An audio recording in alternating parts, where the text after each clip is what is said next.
Bueno, buenos días a todos.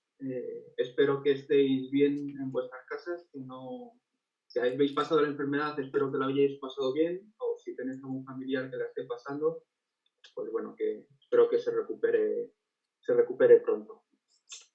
Bueno, como ves ahí, lo que voy a hablar es un poco cómo realizar trabajos de campo, cómo prepararlos, basado en mi experiencia, porque me he dado cuenta de que esto es algo que no se enseña, que simplemente cuando lo tienes que hacer y cuando lo tienes que preparar es cuando aprendes a hacerlo. Y sin duda la experiencia pues te vas mejorando poco a poco, igual que en todos los campos, para hacerlo mejor. Como introducción lo que quiero decir es que esto es una guía, no quiero sentar cátedra, no quiere decir que lo que os voy a presentar es siempre lo que haya que hacer. Habrá cosas que todos tengamos que hacer porque hay que hacerlas, como por ejemplo comprar un billete para desplazarnos a un sitio, y hay otras muchas cosas que no. Yo he estado pensando también en el tema de los astrofísicos, que ellos también tienen que plantear campañas para ir a observatorios, en el que muchas de estas cosas que voy a presentar no tengan nada que ver, pero seguramente haya muchas que sí les pueda interesar. Como he dicho, cada una de las salidas de campo va a tener sus circunstancias únicas. Habrá cosas que me hayan faltado de incluir porque no las conozco o porque no son mi especialidad, porque, bueno, yo, como sabéis, yo soy geólogo, entonces yo parto desde mi visión geológica. Entonces, seguramente los biólogos tengan otras circunstancias que necesiten plasmarse también. Y por lo tanto, también hay que tener en cuenta que la investigación o el proyecto van a imponer sus propias limitaciones a lo grande o lo pequeño que vaya a ser la sede de campo. La principal limitación siempre va a ser el presupuesto, pero siempre dentro de esos proyectos o investigaciones puede haber alguna limitación, ¿vale? Para plantear esta charla la divido en tres etapas que son fáciles de entender, que son el antes, el después y el durante de la campaña de terreno. Ahí, en esa línea, lo que he intentado mostrar gráficamente es que el antes tiene una duración temporal muchísimo más grande que el durante y el después. El después, ¿por qué es tan pequeñito? Porque simplemente lo que voy a relatar es lo que, bajo mi punto de vista, habría que hacer justo después de volver de la campaña. Sin duda, después de recoger todos los datos, de toda la información, habrá muchísimos artículos que haya que escribir, informes técnicos que haya que escribir, trabajos de analíticos que haya que hacer, pero lo que me quiero limitar es simplemente lo que hay que hacer justo después de volver de la campaña. Y para tener en cuenta qué aspectos hay que ver en cada una de esas etapas, los he dividido en el lugar en el que vayamos a realizar la campaña, desde una visión macro a una visión ya muy puntual de dónde vamos a hacer los trabajos. Por supuesto, el personal que vaya a trabajar en las campañas y los objetivos inmateriales, que es un poco un pequeño cajón desastre de cosas, pero que vais a entender muy bien cómo lo he planteado. Estos tres aspectos no van a trabajar cada uno de forma independiente. Condiciones del lugar van a influir en los objetivos inmateriales, igual que el personal va a influir en determinadas cosas del lugar o incluso en los objetivos inmateriales. No son grupos independientes, sino que van a tener una ligación, unos enlaces muy fuertes entre ellos, ¿vale? Empezamos por el antes. Vamos a empezar por el principio de todo, que es el lugar. ¿Dónde nos vamos a desplazar?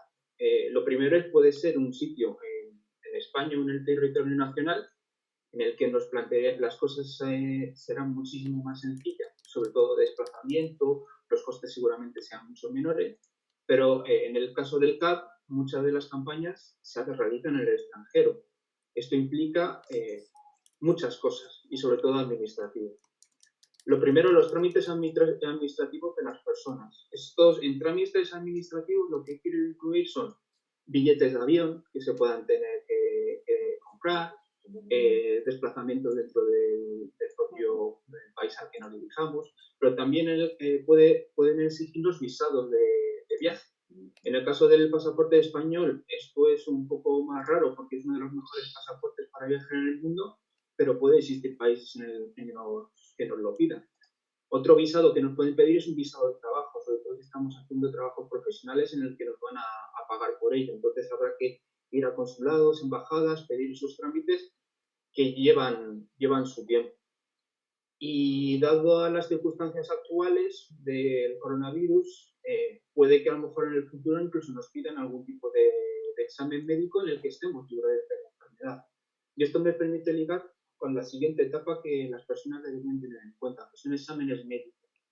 Principalmente teniendo en cuenta que vamos a lugares en los que no son unas condiciones en las que nuestro estado físico pueda condicionar que podamos ir o no. Por ejemplo, hay campañas que han ido a la Antártida, campañas que han ido a zonas de gran altitud, campañas que han ido al desierto. Por ejemplo, yo cuando iba en Chile a zonas de gran altitud tenía que pasar unos exámenes clínicos en los que se viera que mi corazón funcionaba bien, mis pulmones y otra serie de factores de que no me impidieran ir a esas condiciones. Esto, por ejemplo, lo lleva Esther, que todos la conoceréis, que lo gestiona. Ella le he pedido la información, ella me ha comentado que si vais a preparar campañas en el extranjero, por lo menos desde el CAP, que sí que se lo pidáis con bastante antelación para poder pasar esos exámenes médicos. Sobre todo sabiendo ya el lugar exacto que vayáis a ir y las personas que van a estar implicadas. Otra parte de los exámenes médicos también son las posibles vacunas. Si viajáis a países tropicales, lo normal es que os vayan a pedir una serie de vacunas que tengáis que tener puestas entre 2 a 3 semanas antes de que vayáis a hacer el viaje. Por otra parte, también está los trámites de envío de material. Hay algunos equipos que a lo mejor pueden ser peliagudos de enviar en avión o incluso en tren. En el caso de nuestro, de los geólogos, que trabajamos con martillos, si viajamos en tren tendríamos que hacer un trámite especial para que no poderlo transportar en el equipaje de mano, porque es la única forma de transportarlo. Entonces, también estar atentos a los posibles equipos o materiales que vayáis a necesitar, si van a necesitar algún tipo de permiso especial. Y el tema de seguros, en el caso de que los equipos sean a lo mejor equipos muy valiosos, que quepa la posibilidad de que necesitéis contratar un seguro para evitaros cualquier riesgo. Llegamos al lugar, al país en el que estamos. Lo primero que vamos a tener que tener en cuenta son las costumbres locales. Nos puedan resultar chocantes. Y en costumbres locales también quiero hablar de la legislación. Puede que vayáis a hacer un trabajo y la legislación tenga algunos impedimentos. En el caso, por ejemplo, de Chile, si fuéramos a hacer trabajos paleontológicos, tendríamos que hablar con el Ministerio de Bienes Nacionales, porque en Chile los fósiles del país son del Estado. Entonces, si os pillan con un fósil, os podréis meter en un lío. Entonces, también tener en cuenta ese tipo de cuestiones que podrían surgir algún problema realizando vuestro trabajo. El tema de las personas, la sanidad. Aquí en España tenemos la Seguridad Social, en principio estamos cubiertos en la Unión Europea por la tarjeta sanitaria europea, pero si viajamos a países como Estados Unidos, por ejemplo, que es principalmente una sanidad privada, en Chile pasa exactamente lo mismo, pues a lo mejor es necesario contratar algún tipo de seguro de sanidad. Luego el equipamiento, tanto el equipamiento personal como el equipamiento de que se vaya a utilizar para hacer el muestreo, para conseguir los objetivos que buscamos. Es recomendable no llevar mucho equipamiento. Hay que ser previsores, pero tampoco pasarnos de previsores, porque cada kilo de equipamiento que llevamos va a suponer un coste adicional. Entonces hay que plantear esto de manera muy exhaustiva. Y por último, la seguridad del país. España es un país muy seguro, hay muchísimos países muy seguros en el mundo, pero hay otros en el que puede haber terrorismo, puede haber una inseguridad en determinadas zonas, entonces tenemos que ser previsores de esa posible eventualidad. Llegamos a la zona más o menos en la que vamos a trabajar. Van a tener unas condiciones determinadas. Hemos hablado antes de que trabajamos en la Antártida, trabajamos en el desierto de Atacama, trabajamos a gran altitud, trabajamos en Islandia. Cada uno de esos lugares va a tener unas condiciones y eso va a hacer que las personas tengan que llevar ropa adecuada a esos lugares. Esa personita que aparece en la imagen soy yo. Eso es un viaje personal que hicimos al viaje de Cocora, que está en Colombia, en el Valle de Cafetero. Os puedo asegurar que el día amaneció increíble, era un día espectacular con un cielo azul impresionante, pero sabíamos que iba a llover torrencialmente por la tarde. Entonces teníamos que llevar material para prevenirnos de no mojarnos o por lo menos evitar al máximo esa eventualidad. Entonces hay que tener en cuenta esas posibilidades. También el material de seguridad que necesitamos llevar. Pueden ser botas de seguridad, puedes llevar un casco, guantes, protector solar, ropa que nos proteja de los rayos ultravioletas. Pero también en material de seguridad tenemos que tener en cuenta la necesidad de teléfonos satelitales si vamos a zonas que estén fuera de cobertura telefónica, posiblemente walkie-talkie si trabajamos en grupos independientes en un mismo área para estar comunicados entre nosotros, incluso GPS que tengan continuamente nuestro posicionamiento y que tengan un botón del pánico en el que si surge algún tipo de problema, pues que se pueda pedir ayuda. Todas esas cosas hay que valorarlas porque, bueno, son unas más o menos costosas, pero bueno, la seguridad es muy importante. Por otra parte, el material de muestras que vamos a utilizar, que esté adaptado a las condiciones del lugar. Entiendo que no todos los materiales sirven para todas las mismas condiciones. Y por otra parte, si las muestras que vamos a utilizar necesiten una conservación específica, plantear cuáles son las mejores medidas para que no se nos arruine, que al final es lo que vamos a hacer. Y, por supuesto, una cosa que es gratis, que es el sentido común. Aplicar siempre el sentido común en todas las acciones que tomemos. Llegamos ya al punto casi exacto de donde vamos a trabajar. Lo primero que vamos a necesitar es alojamiento. Esa foto que os he puesto ahí es un alojamiento que pensaréis que es un hostal, pero en realidad es un container a 4.000 metros de altura que era de un proyecto minero que tuvieron la amabilidad de alojarnos durante un par de semanas. Son containers, yo creo que son parecidos a los que se utilizan en las bases de la Antártida, preparados para resistir bajas temperaturas. Y bueno, no siempre te encuentras eso, pero cuando, como es en el caso de la fotografía, te encuentras a 4 horas de la ciudad más cercana, pues hay que tener en cuenta esas eventualidades. Puede ser que necesitemos montar tiendas de campaña, puede que sí que tengamos alojamientos más o menos para permanecer los días que vayamos a estar en terreno. Otra de las cosas importantes es que las personas comen, tienen esa costumbre, no sé si buena o mala, pero tienen esa costumbre, y sí que puede haber algunas restricciones. La principal puede ser que haya gente con intolerancia, como la lactosa o el gluten, también puede que tengan alergias, entonces tenemos que tener en cuenta la comida que tengamos que comprar, que tengamos que llevar. Por otra parte, las dietas. Hay gente que es vegetariana, que es vegana.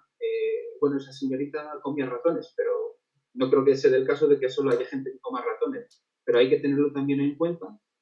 Y por otra parte también la religión. Hay gente que, los musulmanes y judíos, que algunas carnes pues no las comen. Entonces, bueno, hay que tenerlo también en cuenta. Y por último, las necesidades que necesitemos cubrir en el sitio en el que vayamos. Por ejemplo, si montamos tiendas de campaña, pues a lo mejor necesitamos un cocinero, salvo que alguien se ofrezca voluntario. Si vamos a zonas que desconocemos, la posibilidad de un conductor o un guía que conozca bien la zona y que nos pueda guiar. Pues esas eventualidades pues también hay que ver si se pueden contratar o si en realidad no son necesarias. Llegamos yo creo que a la parte importante, ¿no? Al durante. ¿Qué es lo primero que hay que tener en cuenta? Bueno, que hayamos hecho un estudio científico lo mejor posible.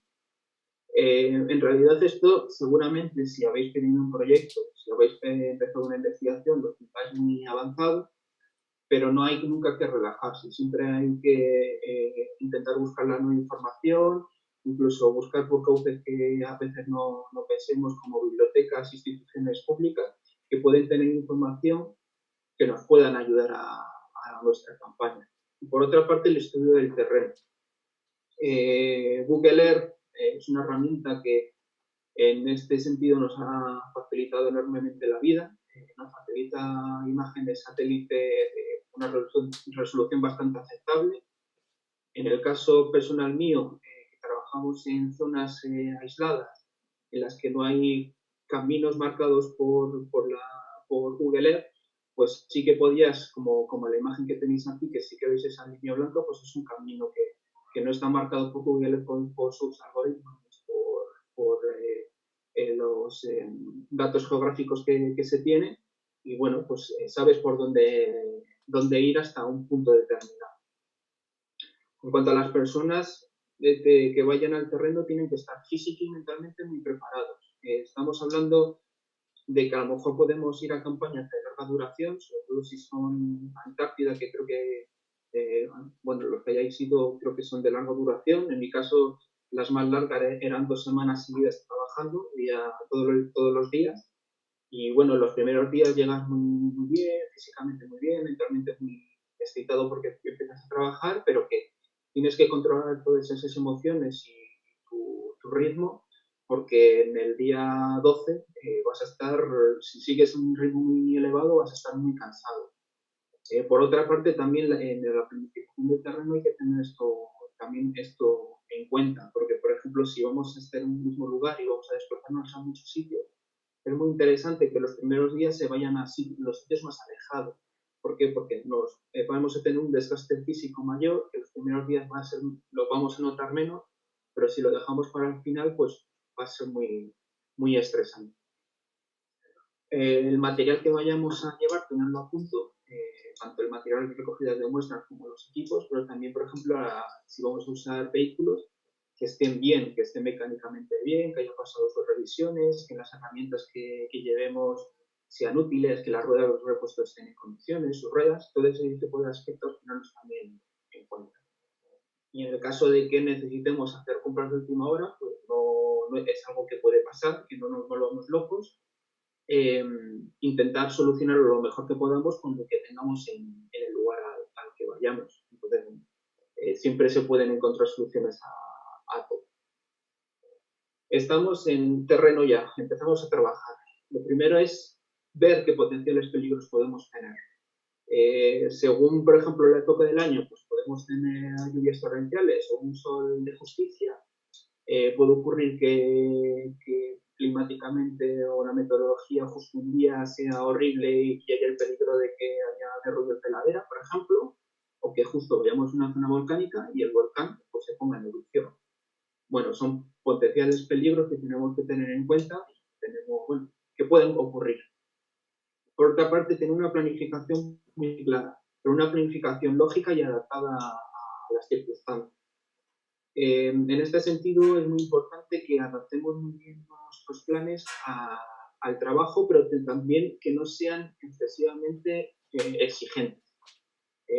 Porque si hacemos un plan de trabajo en el que pidamos mucho, es posible que nuestros resultados sean muy malos. Es mejor hacer una planificación en la que tengamos unos objetivos prioritarios, unos objetivos secundarios, intentar conseguir esos objetivos prioritarios, porque las personas se van a estresar si no consiguen, si ven que tienen una planificación muy densa, se van a estresar y el trabajo no lo van a hacer bien. O sea, igual que nos ocurre en la oficina, de que si tenemos muchísimo trabajo, lo vamos a sacar, pero a lo mejor no lo sacamos con la misma calidad de la que pensamos, la que queríamos sacar. Por otra parte, las personas que vamos a trabajar, bueno, resolver conflictos no crearlos. En las circunstancias en las que estamos actualmente, en las que pasamos mucho tiempo con las mismas personas en casa, que bueno, son nuestras familias, son nuestras parejas, pues bueno, hemos aprendido a que es importante ni crear conflictos e intentar resolverlos lo más rápido posible. En este caso lo mismo, porque estamos trabajando con gente que a lo mejor tenemos relación 8 horas al día en nuestra oficina, pero que vamos a pasar 24 horas seguidas con ellas. Entonces, es importante comprender a las otras personas su situación y no crear esos conflictos porque al final pues, no ganamos nada con ello. Por otra parte, la adaptabilidad a las condiciones que se nos presenten, tanto por los potenciales peligros que he hablado antes, pero también por circunstancias que no podemos prever, como por ejemplo que vayamos por un camino y lo tengamos tapado por una valla. O por ejemplo, un caso real que me ocurrió en la última campaña que hice en Chile. Era una campaña que llevábamos meses trabajando en ella, iban a ser simplemente 4 días, teníamos muy bien planeada lo que hacer en cada uno de esos días, El primer día llegamos a un campamento minero. Uno de los conductores se encontraba un poquito mal, pensábamos que era como una especie de constipado. Empezamos a trabajar el primer día, volvimos al campamento y aquí el servicio médico dijeron que no, que esa persona tenía que bajar porque tenía, creo que era una sinusitis, y en altura pues se le podía ir a peor. Entonces, el primer día trabajamos, el segundo día el otro conductor con el que íbamos bajó a su compañero. Este segundo conductor se comunicó conmigo, tuvo un problema personal y nos encontramos que el segundo y tercer día no pudimos trabajar. Entonces, el cuarto día tuvimos que hacer la planificación de 3 días, tuvimos que adaptarla a un solo día.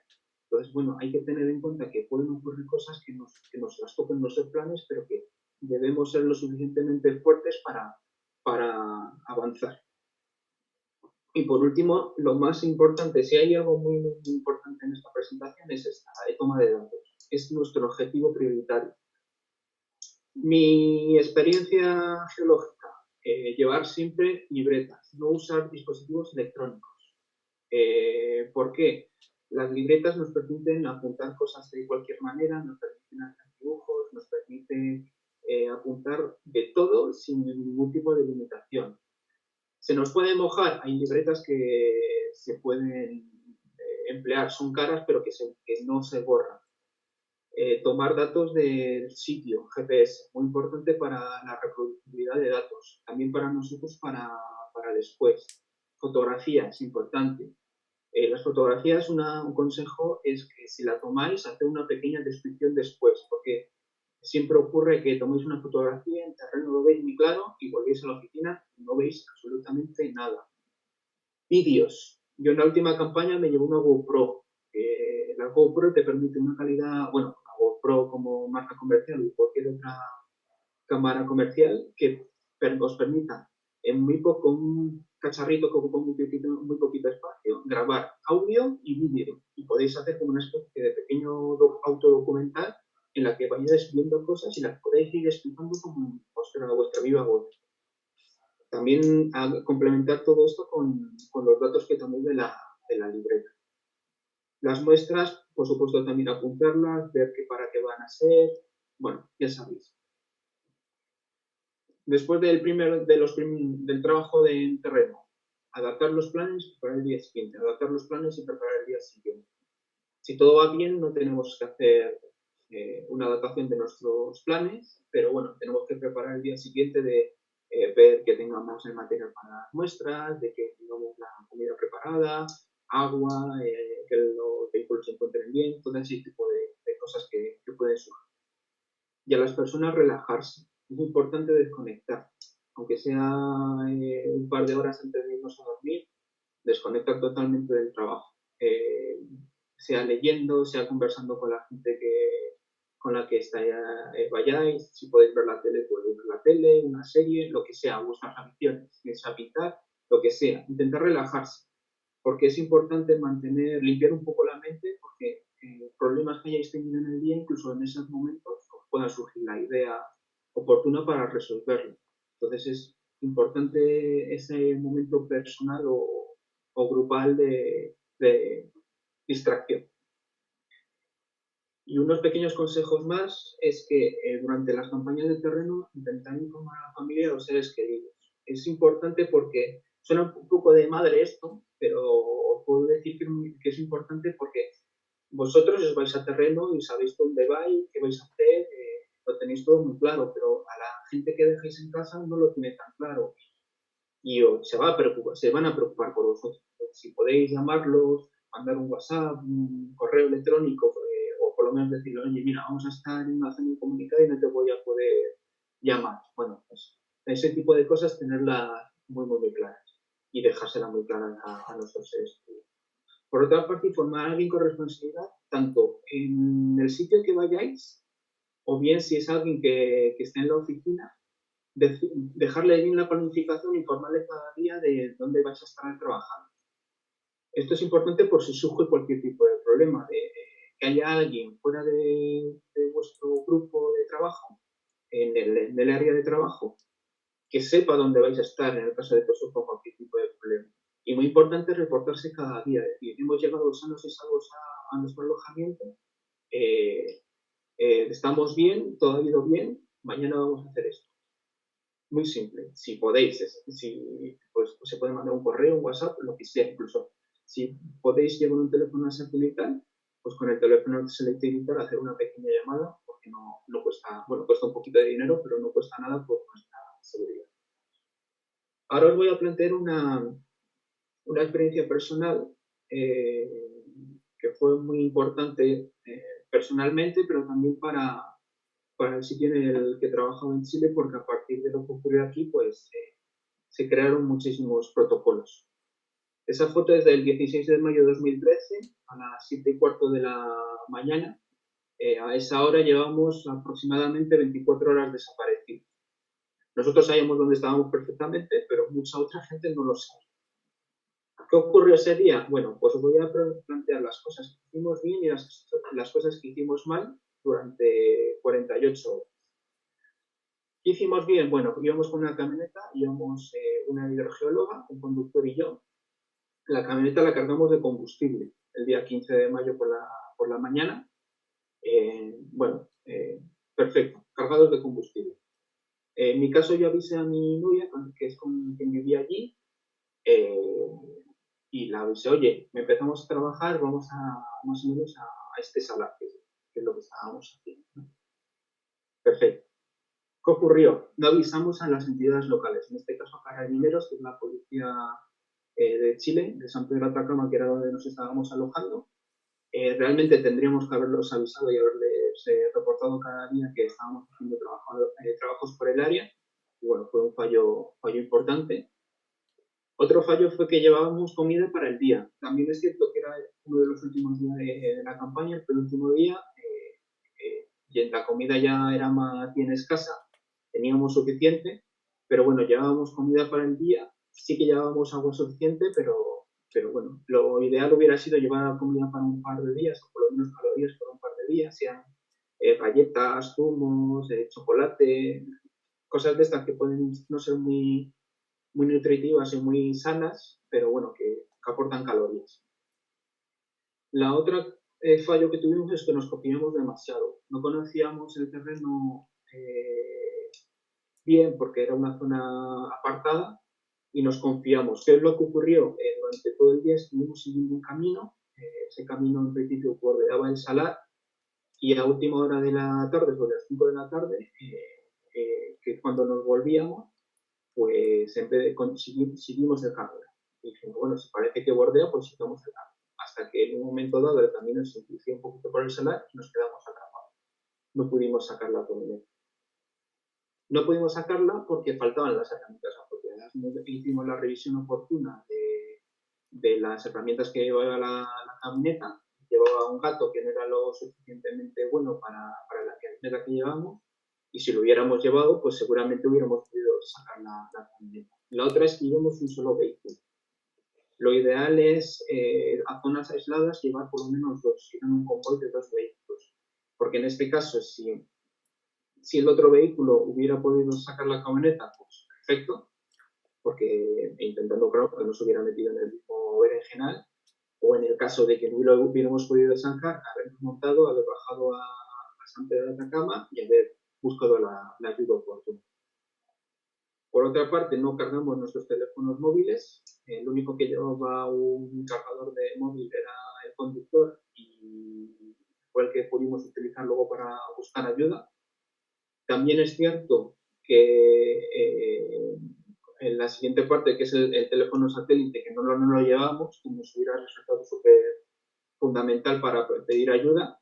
En este caso, el del teléfono móvil, lo que hicimos fue buscar una zona alta para intentar buscar algún tipo de cobertura. No había nada de cobertura. El mensaje del teléfono era solo llamadas de emergencia.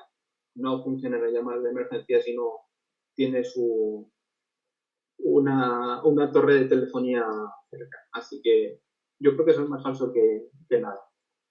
Por otra parte, sí que lo que hicimos bien fue marcar el punto exacto con GPS de dónde estaba la camioneta. ¿Por qué es importante tener unas coordenadas? Porque no hay posible fallo.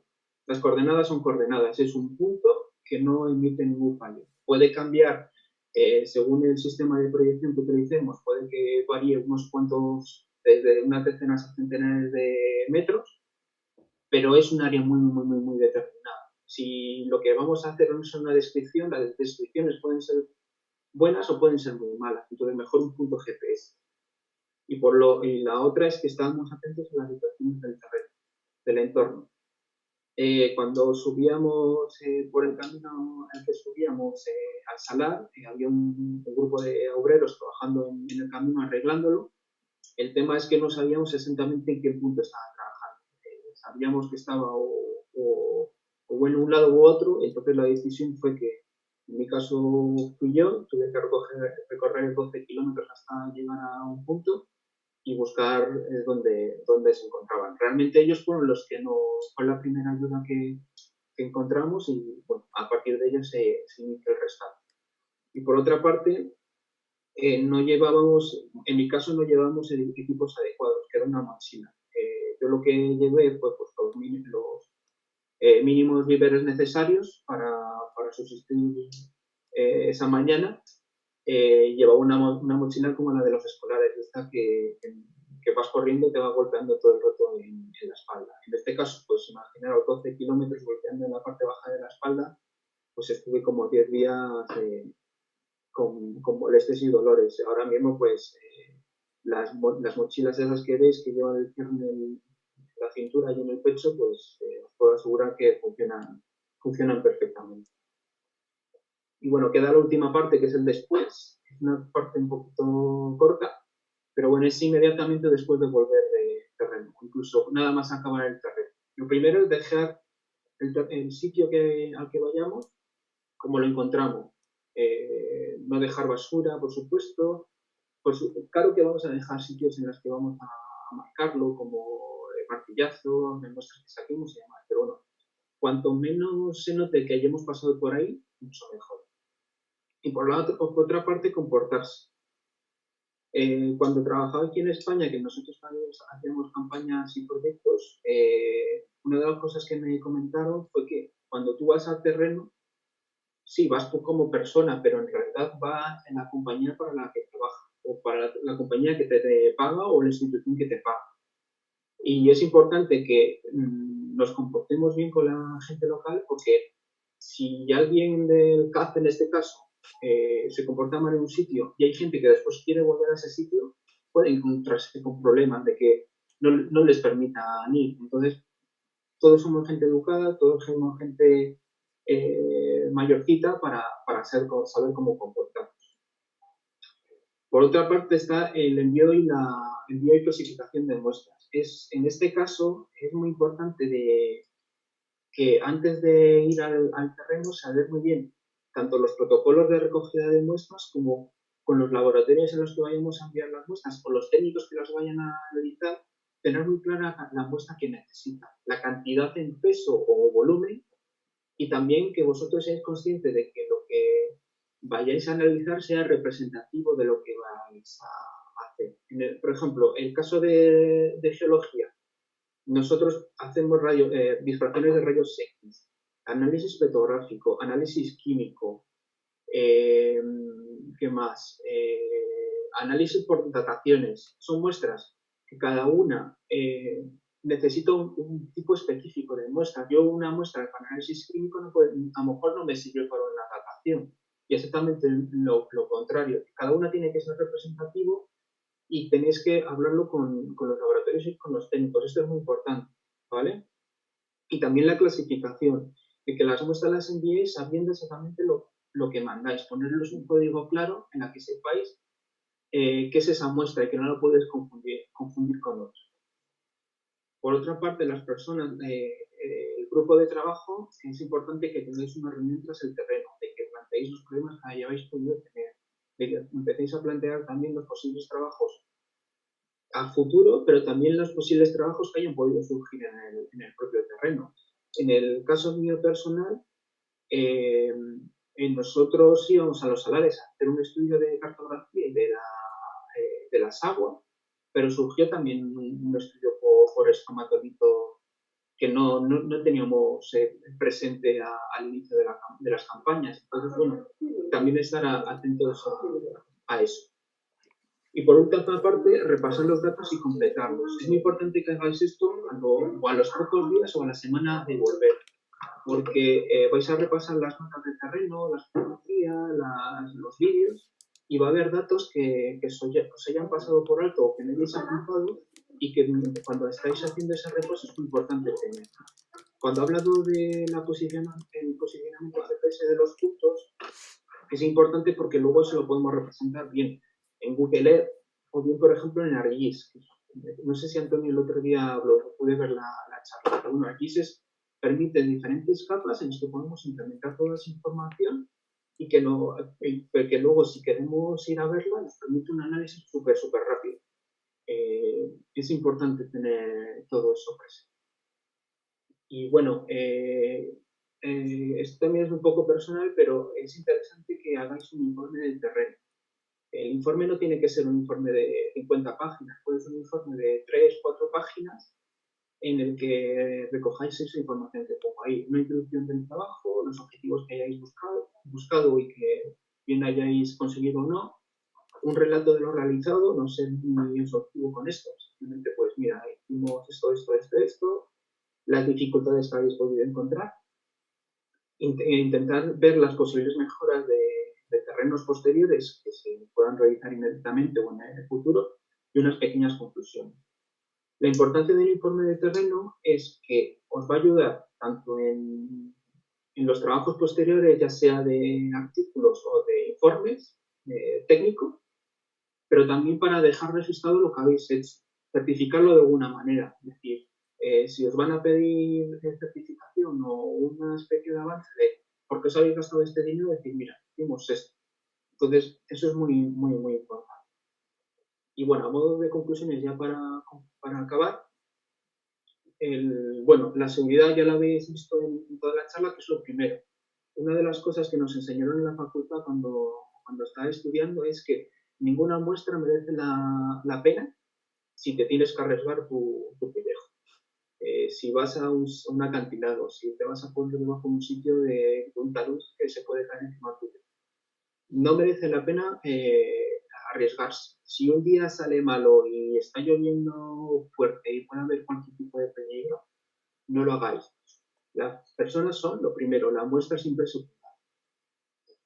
Tener paciencia. Esto es una maratón, el proceso de preparar un terreno. Es muy largo, pero nunca hay que dejarlo. Hay que estar siempre pendiente de permisos, de visados, de que los exámenes médicos, de que la persona prepare un protocolo, de que las muestras, el material para recoger muestras llegue, de que si hemos pedido información al laboratorio, con la suministre. Todo eso hay que ir haciéndolo. Puede ser muy pesado algunas veces, pero que bueno, luego la recompensa es muy buena. Si lo hemos preparado muy bien, mejor saldrán los trabajos.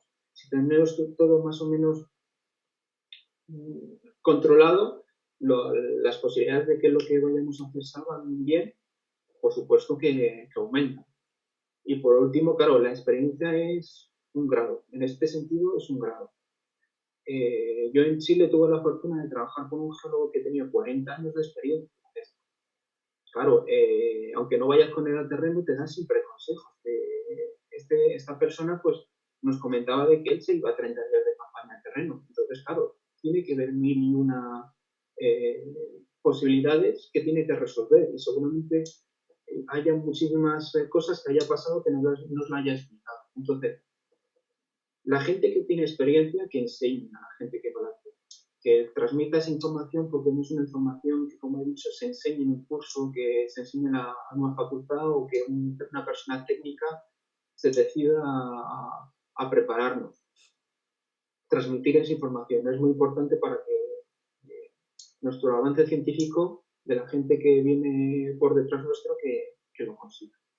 Y bueno, eso sería un poco todo y muchas gracias por escucharme. Muchísimas gracias a ti. Muchas gracias, Óscar.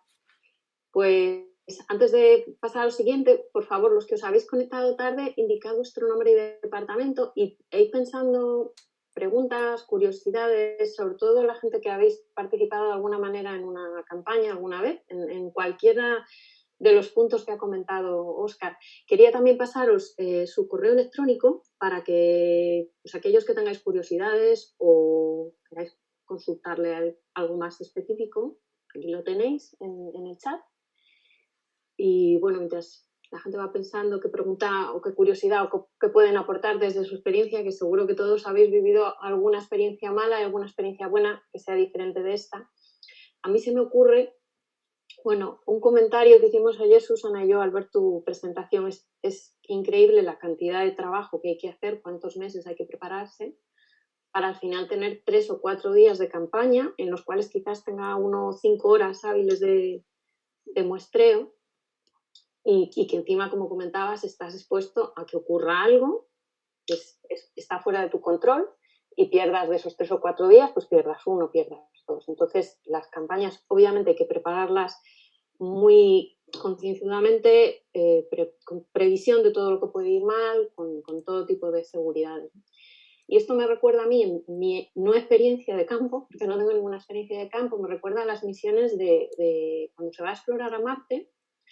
Las misiones que se lanzan hacen un ensayo en tierra de operaciones y es una especie de simulacro como de juego, parece un juego de rol, pero todas las personas se ponen muy en su papel y se hace primero en una versión lenta y ya después en una versión que parece tiempo real. Entonces mi pregunta es si cuando se va a hacer una campaña de este tipo en la que está tanto en juego, sobre todo aquellas que implica viajar lejos, ¿no? Si son en España, si es al Río Tinto, me imagino que bueno, por lo que se puede perder no es tanto, o hay capacidad de ir y volver entre tu instituto base y el sitio donde estás. Pero cuando se va a un sitio muy remoto, se hace una especie de ensayo, la gente que va a participar, hay un día que dice, venga, vamos a preparar cómo se coloca el instrumento, cómo se hace el muestreo, vamos a hacer una secuencia típica. En mi caso, no. Eso, bueno, sí que, a ver, yo cuando hice campañas de terreno en Chile, hice 2 tipos de campañas. Unas para cartografía metalogénica y otras para la cartografía de salares. En el caso de salares, el problema que tuve es que no había metodología. Entonces te la tienes que inventar un poco con la marcha. Y bueno, la dejé escrita allí para que en el caso de que volvieran a terreno, pues por lo menos que tuvieran la misma metodología. En el caso de las campañas de cartografía metalogenética, pues bueno, te va enseñando la gente con las que vas. Pero no haces una especie de ensayo previo. Simplemente, bueno, todos como geólogos sabemos más o menos las muestras que tenemos que tomar, para qué van a ser, como he comentado en el punto correspondiente, y que sean representativas. A veces incluso con estudiantes, pues eso, tienes que enseñarles de que sean muestras representativas, de que por muy bonito que sea el mineral que tenga, pero si ocupa la mitad de la muestra, pues no es representativo. Pero no, nosotros particularmente no hacíamos ningún tipo de ensayo previo. Muchas gracias. Comenta Felipe por el chat que esto depende del tipo de experimento, que si por ejemplo lo que vas a hacer es montar infraestructura, en ese caso sí que se hace un ensayo de cómo se va a instalar o de cómo se va... Sí, supongo que eso es muy importante, ver cuánto tiempo te lleva, por ejemplo. Sí, bueno, en el caso, por ejemplo, de los... yo hablo de por lo verlo. Sí que en el caso de hidrogeología, que se lleva un equipo de medición in situ, que es un aparato que mide conductividad eléctrica, temperatura y oxígeno disuelto y algo más. Se me ha ido algo más. Bueno, esos parámetros. Sí que eso sí que, más que hacer un ensayo previo, sí que lo tenían hacían una preparación de que la máquina funcionara bien, porque en altas salinidades, que es donde estábamos trabajando nosotros, sí que podía dar fallos el equipo. Y también las muestras que llevaba de calibración estuvieran en perfecto estado. Eso sí que más o menos sí que claro, tienes que probarlo antes para que quede en perfectas condiciones. Claro. Eso sí, sobre equipos, que es de medición in situ. Comenta Maripaz Martín. Gracias, Óscar. Mira, perdón, antes de pasar a la pregunta de Maripaz, Olga también apostilla que hay entrenamientos paralelos en algunos lugares, como qué hacer en Alaska si viene un oso. Sí. Claro, todo hay que entrenarlo. Sí, bueno, también hay que ayer justo cuando hicimos la preparación lo comentábamos de refilón. También el tema de la altitud geográfica. que no es una cosa que haya que tomarse a la ligera y que las personas que vayan a esas altitud geográfica pues tienen que saber que antes de ir, pues cosas tan simples como no bebas bebidas gaseosas, no comas comida que te pueda producir gases, porque es horrible pasar eso. O sea, yo pagué la novatada haciéndolo y se pasa muy mal.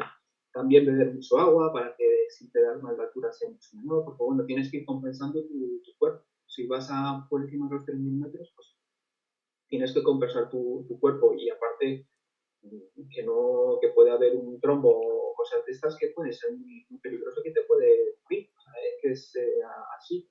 Y bueno, lo que dice Olga, si vas a zonas extremas en las que haya vida salvaje, pues por supuesto que tiene que haber gente que te enseñe. Y otra cosa de las que se me ha olvidado comentar, que ayer lo estaba pensando, en el tema de la preparación del terreno, de la parte no científica, por ejemplo, en Chile hay zonas que están minadas. Que hay zonas en el norte de Chile que durante la época de la dictadura se minaron para evitar la frontera creo que con Bolivia y con Perú. Entonces eso la gente, por ejemplo, fuera del país a lo mejor no lo sabe. Entonces también hay que recoger ese tipo de información porque podemos ir a zonas en las que no podemos pasar o que incluso sean zonas militares. Sí. Supongo que entonces es muy importante siempre tener un contacto local, que es el que te dice cuáles son los temas más importantes, las condiciones climatológicas contra las que te tienes que preparar, los aspectos de seguridad. Vale, vuelvo a las preguntas del chat.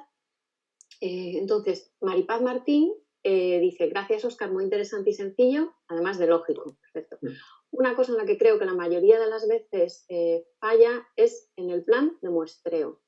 Maripaz tiene la experiencia, de estas experiencias que pedimos, gente que está involucrada en cualquier extremo, ella es de las que analiza las muestras al regresar.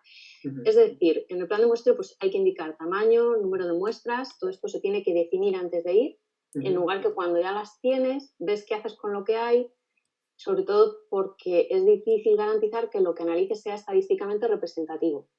Cada muestra debe recogerse además adecuadamente para el análisis que se va a hacer después. Aquí entiendo, por ejemplo, que si quieres evitar contaminación hay que decidir hasta el contenedor en el que tiene que ir. O, por ejemplo, si va a haber un análisis biológico, pues que tiene que ser estéril, o si tienen que ser condiciones anóxicas, o si tiene que ser frío. Sí, por ejemplo, las muestras de agua, los botes que se llevan se lavan antes. En el caso mío de las muestras de sales, llevaba el bote que he mostrado, estos botes de orina, pues exactamente lo mismo, porque son botes limpios que incluso vienen con su precinto de plástico y que en principio no debería haber ningún tipo de contaminación. Luego allí, pues por ejemplo, cerrabas con cinta americana para evitar que se abrieran, para que hubiera contaminaciones exteriores. Otra cosa importante es que por nuestra parte, si los laboratorios os piden información, no seáis reticentes a dárselo.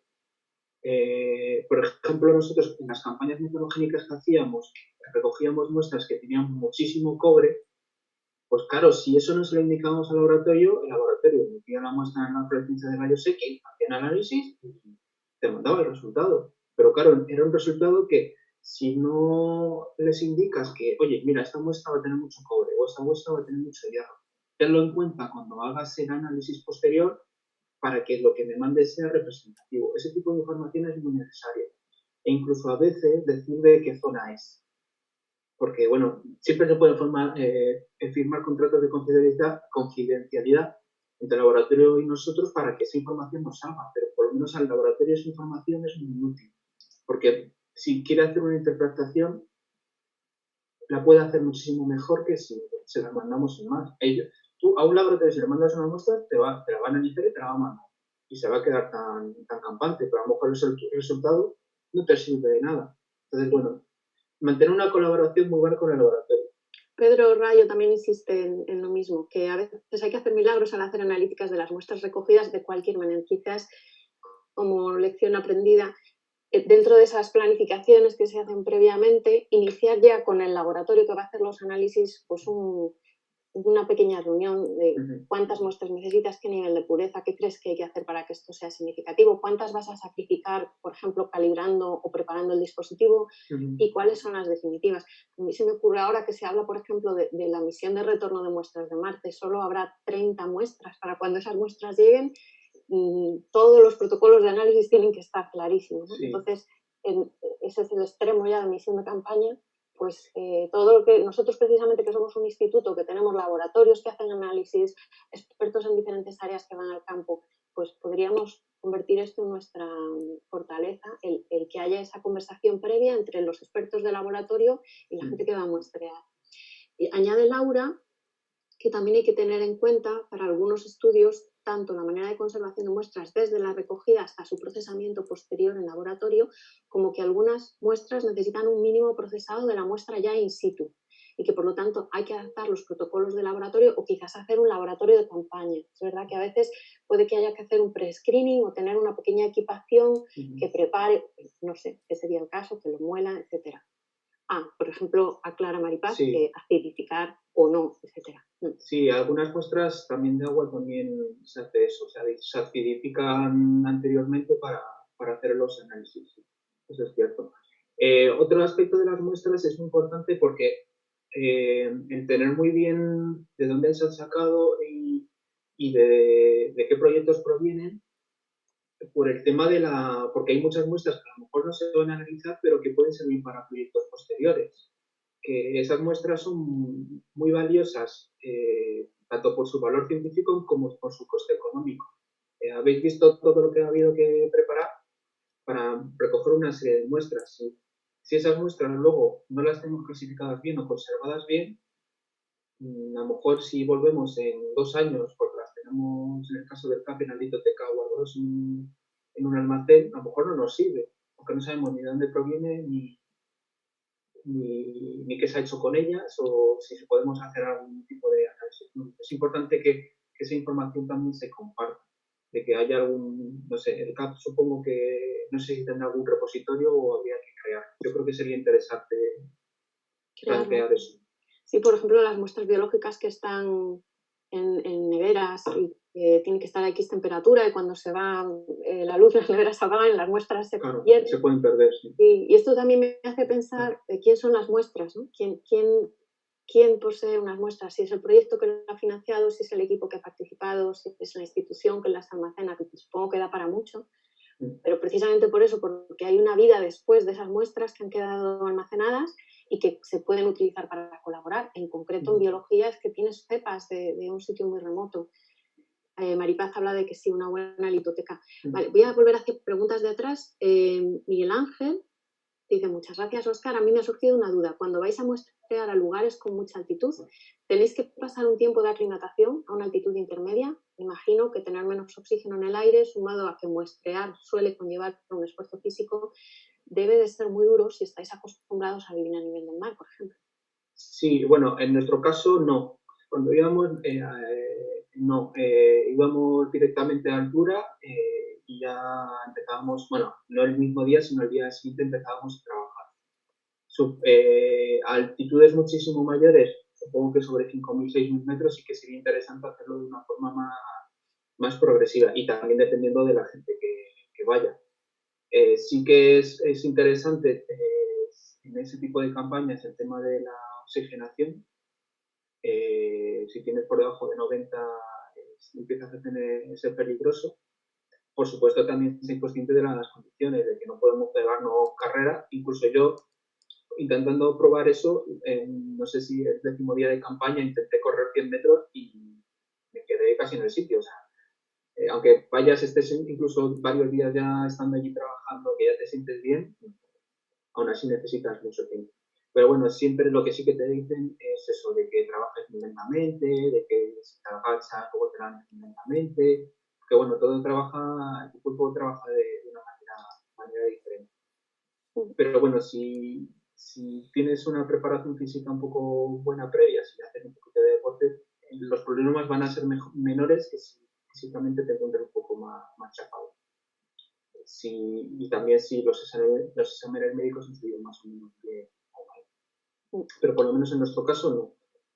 Sí que puedes tener eso, un poco más de altura, que si no lo habéis sufrido es como una especie de resaca sin cerveza, pero es por las noches sobre todo.